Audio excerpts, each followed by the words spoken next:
এবারও হাজিরা এড়িয়ে গেলেন অভিষেক বন্দ্যোপাধ্যায়। চিঠি দিয়ে জানিয়ে দিলেন রাজ্যের বাইরে আছেন, তাই তিনি হাজিরা দিতে পারবেন না। তবে কি কখনো অসুস্থতার অজুহাতে, কখনো রাজ্যের বাইরে থাকার অজুহাতে বারবার হাজিরা এড়িয়ে যাচ্ছেন অভিষেক বন্দ্যোপাধ্যায়। পরিস্থিতি আঁচ করেই কি এবার একেবারে ত্রিফলা আক্রমণে তদন্তকারী দল একযোগে কালীঘাটে দলের কেন্দ্রীয় কার্যালয়ে এবং ওই ক্যামাক স্ট্রিটে অভিষেকের দপ্তরে সিআইডি, পুলিশ এবং কেন্দ্রীয় বাহিনীর অভিযান। এই অভিযান কিসের ইঙ্গিত দিচ্ছে? কালীঘাটে খোদ প্রাক্তন মুখ্যমন্ত্রী মমতা বন্দ্যোপাধ্যায়ের দুয়ারে কেন একেবারে ঢুকে পড়ল সিআইডি টিম? সই জাল কাণ্ডে এবার কি হদিশ পেতে মরিয়া ওই তদন্তকারী অফিসাররা? অভিষেকের গ্রেপ্তারি কি তবে এখন শুধুমাত্র সময়ের অপেক্ষা? নমস্কার, আপনারা দেখতে শুরু করেছেন এডিটরস ডায়েরি। আমি ভাস্কর দত্ত আপনাদের আরও একটি নতুন এপিসোডে স্বাগত জানাই। আশঙ্কাটা ছিলই, মঙ্গলবার তৃণমূলের কপালে আরও কিছু অমঙ্গল নেমে আসতে পারে। কারণ সোমবার গভীর রাতেই সব্যসাচী দত্তের গ্রেপ্তার দিয়েই কিন্তু মঙ্গলের সূচনাটা হয়েছিল। আর এই মঙ্গলবারই বিকেল 5টার মধ্যে অভিষেক বন্দ্যোপাধ্যায়কে ভবানী ভবনে হাজিরার জন্য আগেই নোটিশ দিয়ে এসেছিল সিআইডি। সকাল থেকেই তাই সবার নজর ছিল ওই কালীঘাট এবং ভবানী ভবনের দিকে। সকাল পেরিয়ে দুপুর হলেও কোথাও অভিষেক বন্দ্যোপাধ্যায়ের টিকিটিও দেখা যায়নি। দুপুর গড়াতেই ময়দানে নামে তদন্তকারী অফিসাররা। এবার আর নোটিশ নয়, একেবারে কালীঘাটে তৃণমূলের কার্যালয়ে পৌঁছে যায় সিআইডি দল। রাজ্যের প্রাক্তন মুখ্যমন্ত্রী তথা তৃণমূল নেত্রী মমতা বন্দ্যোপাধ্যায়ের বাড়ি সংলগ্ন এই কার্যালয়টি। সইকাণ্ডের তদন্তের সূত্র ধরে মঙ্গলবার দুপুরে তৃণমূলের ওই কার্যালয়ে যায় রাজ্যের গোয়েন্দা দপ্তর। সঙ্গে ছিল পুলিশ এবং কেন্দ্রীয় বাহিনীও, ছিল মহিলাদের বিশাল বাহিনী। তবে প্রথমে কিন্তু ভেতরে ঢুকতে পারেনি সিআইডি টিম। কার্যালয়ে ঢুকতে গেলে রীতিমতো বাধার মুখে পড়তে হয় তাদের। প্রায় ঘন্টা খানেক ওই কার্যালয়ে থাকা তৃণমূল নেতার সঙ্গে বাদানুবাদে জড়িয়ে পড়ে ওই তদন্তকারী অফিসাররা। তাদেরকে ভেতরে প্রবেশ করতে দিতে বাধা দেওয়া হয়। অন্যদিকে একই সময়ে আবার ওই অভিষেক বন্দ্যোপাধ্যায়ের ক্যামাক স্ট্রিটের অফিসেও পৌঁছে যায় সিআইডি টিম। কালীঘাটের দলীয় কার্যালয়ে এদিন সিআইডি ঢোকার চেষ্টা করলে গেট খুলে বেরিয়ে আসেন তৃণমূলের প্রাক্তন সাংসদ তথা দলের কোষাধ্যক্ষ শুভাশিস চক্রবর্তী। সিআইডির দলের সঙ্গে বাদানুবাদে জড়িয়ে পড়েন তিনি। শুভাশিস দাবি করেন মমতা বন্দ্যোপাধ্যায় এবং অভিষেক বন্দ্যোপাধ্যায় দিল্লিতে রয়েছেন, তাদের অনুপস্থিতিতে তিনি কার্যালয়ের দেখভাল করছেন, দায়িত্বে রয়েছে কার্যালয়ে তার। যেহেতু মমতা বন্দ্যোপাধ্যায় এবং অভিষেক বন্দ্যোপাধ্যায় কলকাতায় নেই, তাই তিনি কার্যালয়ে সিআইডিকে ঢুকতে দিতে পারবেন না। সিআইডির দল বারবার শুভাশিসকে জানায় তারা তল্লাশি করতে এসেছে, সেখানে কে উপস্থিত আছেন তার সঙ্গে তদন্তের কোনো সম্পর্ক নেই। সিআইডির দল অভিষেককে পাঠানো নোটিশ সঙ্গে নিয়ে গিয়েছিল, সেই নোটিশও কিন্তু ওই শুভাশিসকে দেখায় তারা, কিন্তু তারপরেও বাধা দিতে থাকেন শুভাশিস চক্রবর্তী। সিআইডি আধিকারিকরা পরিষ্কার জানায় তারা আইন মেনেই তল্লাশি অভিযানে এসেছে।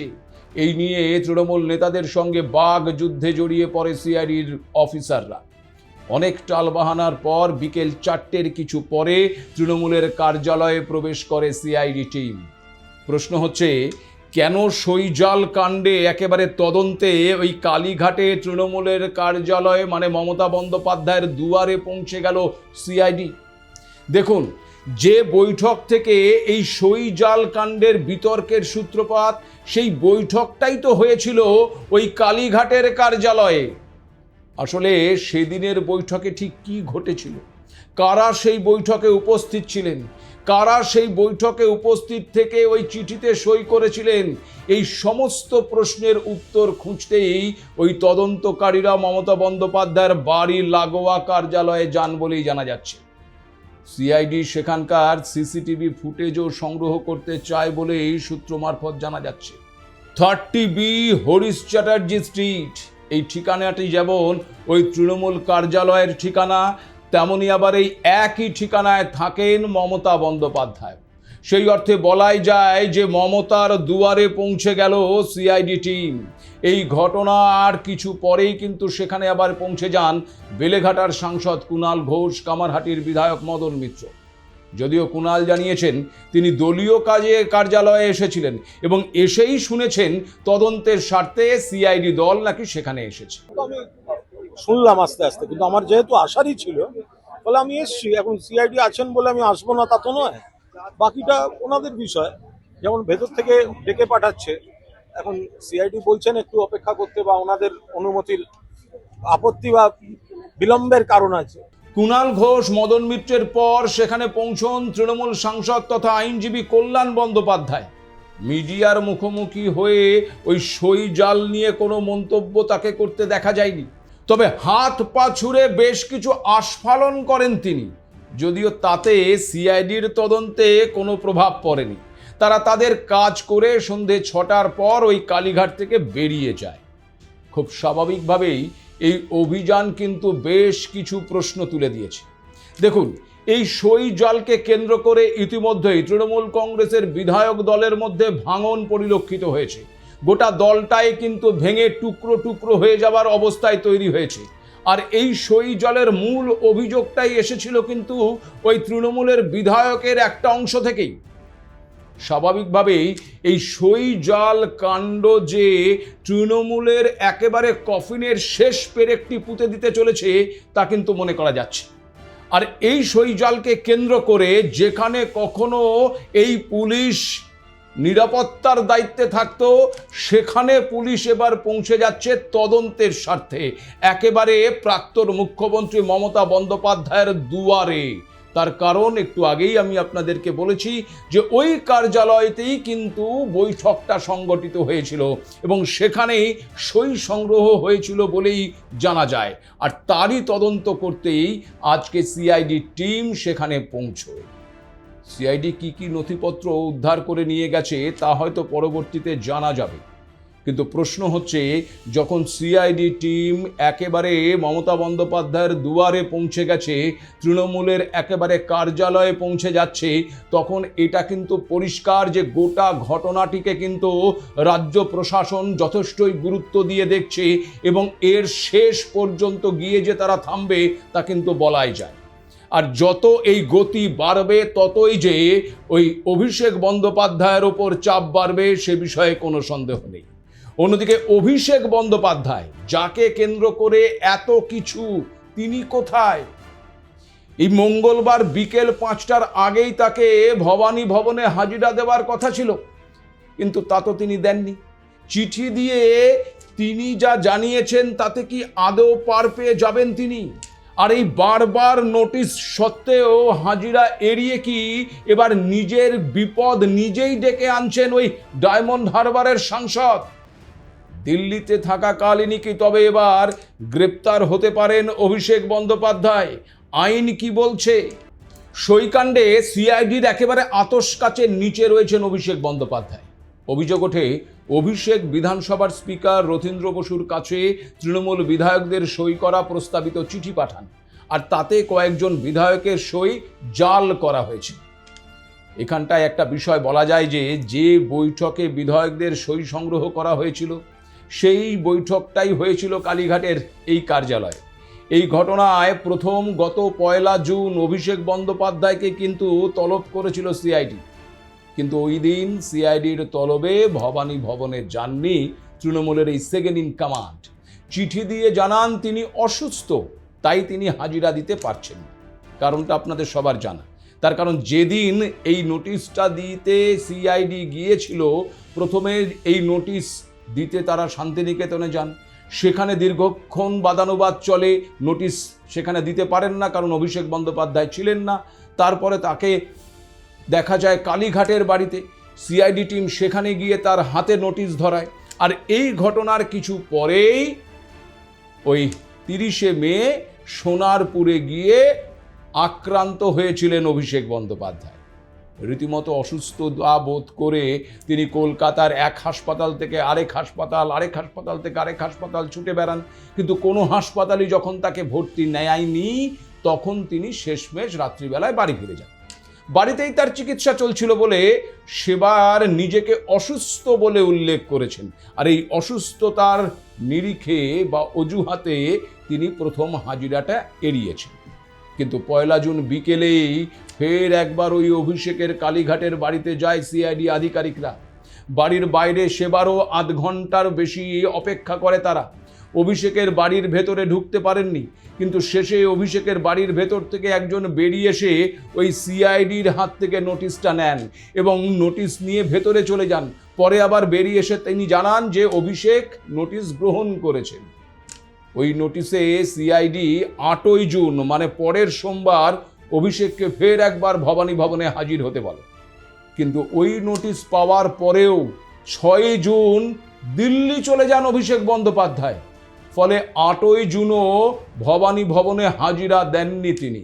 কি পরিস্থিতি চিন্তা করুন, একটার পর একটা নোটিশ তাকে সার্ভ করছে সিআইডি, কিন্তু সেই নোটিশ উপেক্ষা করে প্রথমে অসুস্থতার অছিলায়, দ্বিতীয়ত নোটিশ পাওয়ার পরেও সুস্থ থাকা সত্ত্বেও তিনি নোটিশকে গুরুত্ব না দিয়ে দিল্লি চলে গেলেন। চিঠি দিয়ে জানালেন কলকাতার বাইরে থাকায় হাজির হতে পারছেন না। এরপর 8ই জুন আবার সিআইডির তরফে নোটিশ দেওয়া হয় এবং 9ই জুন মানে মঙ্গলবার বিকেলে 5টার মধ্যে এই ভবানী ভবনে অভিষেককে হাজির হতে বলে সিআইডি। কিন্তু এদিনও ফের একবার সেই তলব এড়িয়ে গেলেন অভিষেক বন্দ্যোপাধ্যায়। অর্থাৎ এই নিয়ে 3বার নোটিশ দিল সিআইডি আর 3বারই হাজিরা এড়িয়ে গেলেন। মঙ্গলবার হাজিরা এড়ানোর জন্য আবার সিআইডিকে চিঠি দিয়ে সেই একই বাইরে থাকার কথা জানিয়েছেন অভিষেক বন্দ্যোপাধ্যায়। এখানে একটা বিষয় উল্লেখ না করলেই নয়। দেখুন, সিআইডি নোটিশ দিয়েছিল সোমবার দিন, দিয়ে বলেছিল মঙ্গলবার দিন আসতে হবে, আর সোমবার দিনই কিন্তু তিনি দিল্লিতেই ছিলেন। তিনি সোমবার দিনই জানাতে পারতেন, কিংবা মঙ্গলবার সকালেই তিনি সিআইডিকে চিঠি দিয়ে জানাতে পারতেন যে তিনি আসতে পারবেন না, বাইরে আছেন। তা কিন্তু জানাননি। একেবারে শেষ সীমানায় অর্থাৎ 5টা বাজার কিছুক্ষণ আগে তিনি এই চিঠি দেন। লুকোচুরি খেলছেন নাকি? পাশাপাশি আবার সেই চিঠিতে তিনি যে হাইকোর্টেরও দ্বারস্থ হয়েছেন সে কথাও উল্লেখ করেছেন। আপনারা জানেন যে গ্রেপ্তারি এড়ানোর জন্য অভিষেক বন্দ্যোপাধ্যায় হাইকোর্টের দ্বারস্থ হয়েছেন এবং দ্রুত শুনানির আবেদন জানিয়েছিলেন।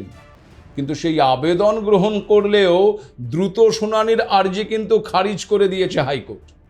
প্রশ্ন হচ্ছে, কখনো অসুস্থতার অজুহাতে, কখনো আবার বাইরে থাকার অজুহাতে বারবার হাজিরা এড়িয়ে গ্রেপ্তারি থেকে কি আদৌ বাঁচতে পারবেন অভিষেক বন্দ্যোপাধ্যায়? 3বার নোটিশ সত্ত্বেও হাজিরা এড়ানোর পরে কি এবার গ্রেপ্তারির বিষয়টা আরও জোরদার হয়ে গেল? এবার কি তার বিরুদ্ধে ওয়ারেন্ট জারি হতে পারে? এ বিষয়ে কি বলছেন প্রাক্তন পুলিশ কর্তা নজরুল ইসলাম? শুনুন। দেখুন, প্রথমে তিনি কারণ দেখিয়েছিলেন যে সোনারপুরে গিয়ে অসুস্থ হয়ে পড়েছেন, তার যেতে পারছেন, সিআইডির কাছে যেতে পারছেন। এর পরে তিনি দিল্লি চলে গিয়েছেন, অর্থাৎ এখানে ভবানী ভবনে তিনি যেতে পারছেন না, কিন্তু দিল্লি যেতে পারছেন। অতএব তিনি যে কারণটা দেখিয়েছেন সেটা গ্রহণ করার কোনো কারণ নেই। এর পরে 3বার তাকে ডাকার পরে তিনি যদি না আসেন তাহলে পুলিশ তাকে গ্রেপ্তার করতে পারে। আর আপনারা ওয়ারেন্টের যে কথা বলছেন সেটা কোর্টে ওয়ারেন্টের জন্য ক্লিয়ার পুলিশ দিতে পারে, কিন্তু কোর্ট তো বলবে যে আপনার কাছে তো এটা কগনিজেবল অফেন্স, নন বেলেবল অফেন্স, আপনি তো বিনা ওয়ারেন্টি অ্যারেস্ট করতে পারেন, তাহলে ওয়ারেন্ট চাইছেন কেন? অতএব পুলিশ ওয়ারেন্ট না চেয়ে তাকে ইচ্ছে করলে গ্রেপ্তারই করতে পারে। তাহলেই বুঝুন, পুলিশ বা সিআইডি এখন কিন্তু চাইলেই অভিষেক বন্দ্যোপাধ্যায়কে গ্রেপ্তার করতে পারে। আগাম ওয়ারেন্টেরও কোনো প্রয়োজন নেই বলেই মনে করছেন নজরুল সাহেব। সুতরাং পুলিশ বা সিআইডি যে কোনো মুহূর্তেই কিন্তু অভিষেক বন্দ্যোপাধ্যায়কে গ্রেপ্তার করতে পারে। অর্থাৎ ওই যে বললাম না, এই মুহূর্তে অভিষেক বন্দ্যোপাধ্যায়ের গ্রেপ্তারিটা শুধুমাত্র সময়ের অপেক্ষা। আর অন্যদিকে পরিস্থিতিটা একবার ভাবুন, যে জায়গা অত্যন্ত সংরক্ষিত নিরাপত্তার অলিন্দে ঘেরাটোপে ঢাকা থাকতো, সেইখানে অর্থাৎ একেবারে প্রাক্তন মুখ্যমন্ত্রীর দুয়ারে পৌঁছে যাচ্ছে সিআইডি টিম, পুলিশ এবং কেন্দ্রীয় বাহিনী, তদন্তের স্বার্থে, নিরাপত্তার স্বার্থে নয়। এবং এই টোটাল তদন্তের টার্গেট বা মূল অভিযুক্তকে না, সেই অভিষেক বন্দ্যোপাধ্যায়, যিনি একবার নয়, দুবার নয়, তিনবার নোটিশ সত্ত্বেও হাজিরা এড়িয়ে গিয়েছেন। তিনি মনে করছেন যে তিনি আদালতে অ্যাপ্লাই করেছেন, আবেদন করেছেন, আর আদালত তাকে রক্ষা কবচ দিয়ে দেবে, আর আদালতের রক্ষা কবচ নিয়ে তিনি বহাল তবিয়তে ঘুরে বেড়াবেন। কিন্তু প্রশ্ন হচ্ছে, আদালত কবে শুনানি করবে? আর সেই শুনানিতে যদি রক্ষা কবচ না দেয় আদালত, তাহলে কি হবে? ক্রমেই কিন্তু অভিষেক বন্দ্যোপাধ্যায়ের জায়গাটা ছোট হয়ে আসছে। তিনি দিল্লিতে বসে রয়েছেন, দিল্লিতে তিনি জোটের সঙ্গে আলোচনা করতে গেছেন। তার সংসদীয় যে দল, সেই দল ইতিমধ্যেই ভেঙে পড়েছে। সংসদীয় দলের তিনি নাকি নেতা, তিনি আদৌ আগামীতে তার দলের সংসদীয় নেতা থাকবেন কিনা সেটাই এখন প্রশ্নের মুখে পড়ে গেছে। ফলে খুব স্বাভাবিকভাবেই সব দিক থেকেই কিন্তু এই অভিষেক বন্দ্যোপাধ্যায় এই মুহূর্তে একেবারে কাঠগড়ায় দাঁড়িয়ে রয়েছে। আইনের জায়গা থেকে কাঠগড়ায় দাঁড়িয়ে রয়েছে, দলীয় নেতা কর্মীদের কাছ থেকেও কিন্তু কাঠগড়ায় দাঁড়িয়ে রয়েছে। তার কারণ আপনারা জানেন যে নির্বাচনে পরাজয় হওয়ার কারণে তৃণমূল কংগ্রেসের মুখপাত্র থেকে শুরু করে প্রাক্তন মন্ত্রী থেকে শুরু করে প্রত্যেকেই কিন্তু এই অভিষেক বন্দ্যোপাধ্যায়ের দিকেই অভিযোগের আঙুল তুলেছিল, এবং তারা প্রত্যেকেই মনে করেন যে অভিষেক বন্দ্যোপাধ্যায়ের জন্যই আজকে দলের এই অবস্থা হয়েছে। এবং প্রতিদিন যে একাধিক তৃণমূল কংগ্রেসের নেতা, প্রাক্তন মন্ত্রী থেকে শুরু করে কাউন্সিলর যারাই গ্রেপ্তার হচ্ছেন, এই প্রত্যেকের সঙ্গে কোথাও না কোথাও এই অভিষেক বন্দ্যোপাধ্যায়ের লিঙ্ক নেই। তো আপনারা এটাও জানেন যে ডায়মন্ড হারবারের ত্রাস, গুন্ডা কিংবা পুষ্পা, যে নামেই আপনারা ডাকুন না কেন, জাহাঙ্গীর, তাকেও কিন্তু ইতিমধ্যেই গ্রেপ্তার করে নেওয়া হয়েছে। আর এই জাহাঙ্গীর ছিল এই অভিষেক বন্দ্যোপাধ্যায়ের ডান হাত, এমনটাই কিন্তু ডায়মন্ড হারবারে কান পাতলেই শোনা যেত। আর সেই জাহাঙ্গীর এবার যখন গ্রেপ্তার হয়েছে, তাকেও জিজ্ঞাসাবাদ করবে কিন্তু তদন্তকারী অফিসাররা। এবং খুব স্বাভাবিকভাবেই ওই এলাকায় কি কি হতো, ডায়মন্ড হারবারের সাংসদের সেক্ষেত্রে কি ভূমিকা ছিল, সেই তথ্যগুলোও কিন্তু সেখান থেকে বেরিয়ে আসার সম্ভাবনা প্রবল। ফলে সেদিক থেকেও কিন্তু অভিষেক বন্দ্যোপাধ্যায়ের বিপাক তৈরি হতে পারে। এদিকে সিআইডির তলব এড়ানো নিয়ে এদিন কিন্তু অভিষেককে রীতিমতো কটাক্ষ করেছেন পুর নগর উন্নয়ন মন্ত্রী অগ্নিমিত্রা পাল। তিনি স্পষ্ট করে দিয়েছেন যে এভাবে পালিয়ে বেড়াতে পারবেন না অভিষেক, সিআইডির মুখোমুখি তাকে হতেই হবে। এখন দেখার কবে সিআইডি তলবে ওই ভবানী ভবনে অভিষেক বন্দ্যোপাধ্যায় হাজির হন। যদি মনে করে থাকেন যে তিনি পালিয়ে বেড়াবেন তার শিষ্য পুষ্পার মতো, গতকাল পুষ্পাকে যেরকম ধরা হয়েছে নেপাল বর্ডার থেকে, আমি জানি না এত সাহস, এত বাঘের বাচ্চা তারা কেন পালিয়ে বেড়াচ্ছে। সেরকমই যুবরাজ অভিষেক ব্যানার্জিকেও বলবো, না এলে যে পার পেয়ে যাবেন তা কিন্তু নয়। সুতরাং যদি সই জাল করে থাকে কেউ, বা আপনি চিঠিটা করে থাকেন, কি বিষয় সেটা কিন্তু সিআইডিকে আপনাকে জানাতে হবে। অন্নপূর্ণা ভান্ডার নিয়ে সত্যিই কি অভিষেক বন্দ্যোপাধ্যায় সিআইডির তলবে ভবানী ভবনে হাজির হবেন, নাকি সিআইডি রীতিমতো তাকেও তার ওই সাঙ্গপাঙ্গদের মতন ধরে নিয়ে ভবানী ভবনে নিয়ে আসবে, তাকেও রীতিমতো জেরার মুখে পড়তে হবে? ডিম থেরাপি তার উপর অনেক আগেই হয়ে গেছে।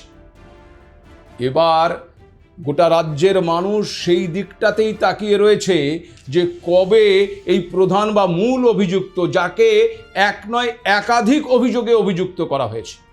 তৃণমূল কংগ্রেস যখন সরকারে ছিল সেই সময়তেও কিন্তু এই অভিষেক বন্দ্যোপাধ্যায় একাধিক অভিযোগে অভিযুক্ত, সেটা কয়লা কেলেঙ্কারি হোক কিংবা নিয়োগ দুর্নীতি হোক, একাধিক জায়গায় কিন্তু তার নাম উঠে এসেছে। তাকে কিন্তু তলবও করা হয়েছে, কখনো কলকাতায়, কখনো দিল্লিতে। এরপরেও তিনি পাশ গোলে ফাঁক গোলে বেরিয়ে থেকেছেন। কিন্তু এখন পালাবদল হয়ে গেছে, পরিস্থিতি পাল্টে গেছে। রাজনৈতিকভাবে তারা এই রাজ্যে একেবারে দেউলিয়া হয়ে যাওয়ার অবস্থায় পৌঁছে গেছে। নিজেদের দলটাই আর থাকবে কিনা সেই সংকট তৈরি হয়েছে। বিধায়ক ভেঙেছে, এবার সংসদীয় দল ভাঙার মুখে দাঁড়িয়ে রয়েছে। খুব স্বাভাবিকভাবেই অভিষেক বন্দ্যোপাধ্যায়কে যে চারিদিক থেকে ঘেরা হচ্ছে, এই চিত্র কিন্তু তাই প্রমাণ করছে। সময় শুধু অপেক্ষা করছে সেদিনটির জন্য, কবে কখন ঠিক সেই মহেন্দ্রক্ষণটি আসবে আর এই অভিষেক বন্দ্যোপাধ্যায়কে সিআইডি গ্রেপ্তার করবে। কবে আসবে সেদিন, অপেক্ষায় আমরাও রয়েছি। আজ এ পর্যন্তই। নমস্কার।